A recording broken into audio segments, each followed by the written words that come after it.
Good day, and welcome to Trusting God at All Times, a daily devotion of Peakland United Methodist Church in Lynchburg, Virginia. I'm John Vest. I'm the pastor here at the church. Happy Thanksgiving Day.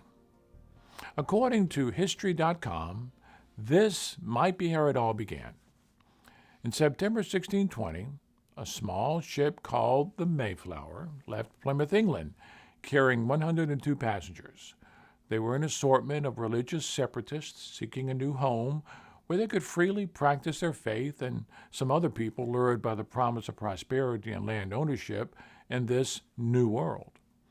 After a treacherous and uncomfortable crossing that lasted 66 days, they dropped anchor near the tip of Cape Cod, far north of their intended destination, which was the mouth of the Hudson River.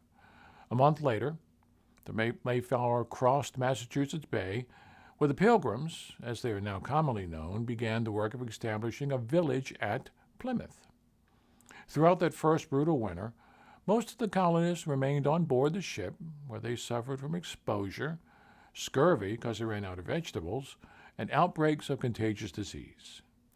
Only half of the Mayflower's original passengers and crew lived to see that first New England spring.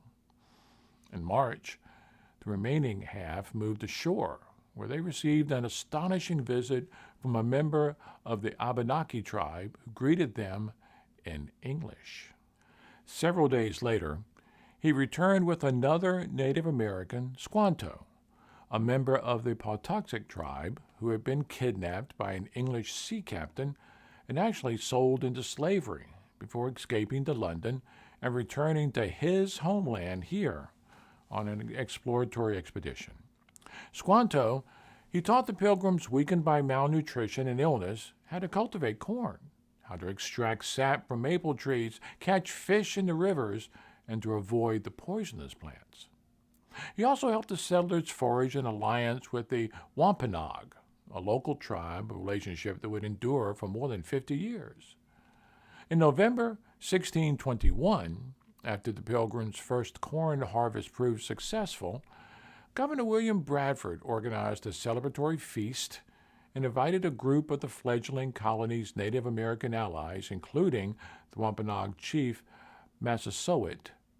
Those festivities lasted for 3 days, and that's commonly considered America's first Thanksgiving. The first national proclamation of a day of Thanksgiving was made by General George Washington, who, in one of his first acts as president, called upon Americans to express their gratitude for the happy conclusion to the country's War of Independence and the successful ratification of the United States Constitution.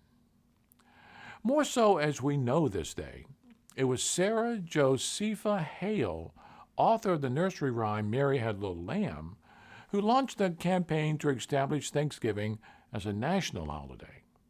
For 36 years, she published numerous editorials and sent scores of letters to governors, senators, presidents, and other politicians, earning her the nickname the Mother of Thanksgiving, because finally, President Abraham Lincoln heeded her request in 1863. You need to know, historians do not all agree about this timeline, but here's a fact you might find interesting. 9 out of every 10 homes in America are going to eat turkey in some form today. So, happy Turkey Day. Happy Thanksgiving Day. It was President John Kennedy who said, "We must find time to stop and thank the people who make a difference in our lives." So, my friend, let us all stop and give thanks today. It is Thanksgiving. So let it be. Amen.